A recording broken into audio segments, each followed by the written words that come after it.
कहते हैं वृंदावन की मिट्टी में आज भी श्री कृष्ण के कदमों की खुशबू बसी है। पर क्या तुम जानते हो, एक ऐसी जगह है जहां समय कभी आगे नहीं बढ़ता। आज हम बात करेंगे वृंदावन के उस रहस्य की जहां कृष्ण खुद मौजूद है पर दिखते नहीं। वृंदावन के बाहर एक साधु रहते थे, आचार्य विभूतिनाथ। हर रात वो यमुना के एक किनारे बैठकर ध्यान लगाते थे। एक रात जब सब कुछ शांत था, उन्होंने देखा पानी के ऊपर परछाई हिल रही है, जैसे कोई बांसुरी बजा रहा हो।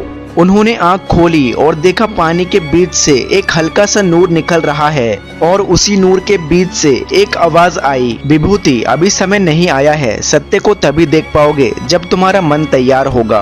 विभूतिनाथ ने देखा, आवाज गायब था, पर जमीन पर पड़े 3 सफेद फूल चांदनी रात में चमक रहे थे। अगली सुबह विभूतिनाथ उन फूलों को लेकर मंदिर के अंदर गए। मंदिर के मुख्य पुजारी ने फूल देखे और तुरंत रुक गए। उन्होंने कहा, ये आम फूल नहीं है, ये गोलोक धाम के हैं। विभूतिनाथ ने पूछा, गोलोक धाम मतलब? पुजारी बोले, वही स्थान जहाँ श्री कृष्ण विराजमान है, पर ये फूल तभी पृथ्वी पर आते हैं जब कृष्ण खुद रहस्यमय काम के लिए उतरते हैं। ये सुनकर विभूतिनाथ के शरीर में कपन दौड़ गया। क्या सच में भगवान फिर से धरती पर आए हैं या ये किसी माया का खेल है? यमुना किनारे से अगली रात बांसुरी की धुन फिर से गूंजी। विभूतिनाथ यमुना के किनारे पहुंच गए। हवा बिल्कुल थम गई थी, पानी शांत था। अचानक पानी के बीच से एक नीली रोशनी निकली और उस रोशनी में बना एक गोल आकार द्वार, जैसे पानी नहीं समय ही खुल गया हो। एक आवाज गूंजी, अगर सत्य को देखना चाहते हो तो बिना भय के इस द्वार में कदम रखो। विभूतिनाथ ने आंखें बंद की, जय श्री कृष्ण कहा और पानी में कदम रख दिए। अगले पल सब कुछ घूमने लगा, हवा रुक गई और समय ठहर गया। समय से परे एक लोक। जब उन्होंने आंखें खोली, वो एक ऐसी जगह पर थे जहाँ ना धूप थी ना अंधेरा,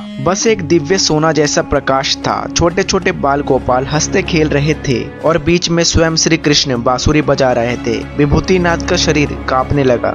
उन्होंने पूछा, प्रभु क्या ये सपना है? कृष्ण मुस्कुराए, नहीं विभूति, ये सत्य का वो पहलू है जिसे समय भी नहीं छू सकता। मनुष्य सोचते हैं मैं गोलोक धाम लौट गया, पर मैं वही हूँ जहाँ प्रेम जिंदा है। विभूतिनाथ ने पूछा, प्रभु तो क्या आप अब भी वृंदावन में हैं? कृष्ण बोले, जहाँ कोई सच्चे दिल से मेरा नाम लेता है वहाँ मैं स्वयं विराजमान हो जाता हूँ। लेकिन याद रखना, जो प्रेम को परीक्षा बना देता है वो मुझे कभी नहीं देख पाता।